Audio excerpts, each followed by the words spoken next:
Patay ang isang senior citizen na babae habang sugatan naman ang anak nito matapos na barilin ng di pa matukoy na gunman sa harap mismo ng hotel sa Makati. Ibabalita po yan ni Jimboy Tijano. Jimboy!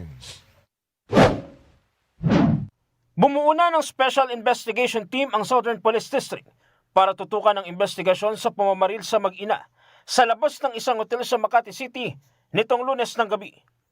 Sa mga CCTV footage na nakalap ng pulisya, makikitang mabilis na lumapit ang gunman sa mag-ina na papasok pa lamang sa entrada ng hotel bago malapit ang paputukan ng mga ito. Nasawi sa pinangyarihan ng 66 na taong gulang na babae. Sugatan naman ang 25 anyos sa kanyang anak.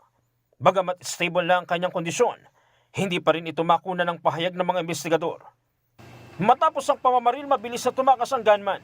Ang suot po na itong taong namaril na ito is naka-white t-shirt po siya, maong shorts, and puting sapatos, meron siyang bag, tapos naka-bull cap din po siya.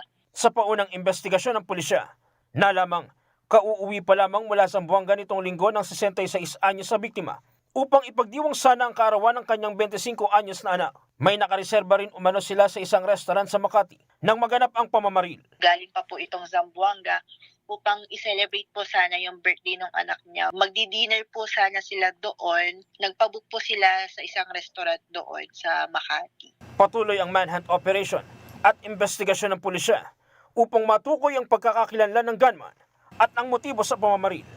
May apila naman ng SPD sa publiko. Kung meron po kayong informasyon or nasaksihan niyo po yung insidente, ay agad lamang po magpunta sa tanggapan po ng Makati City Police Station at makakaasa rin po kayo na inyong pagkakakilanlan ay mananatiling confidential po. Jim Tihan, para sa 100% balik.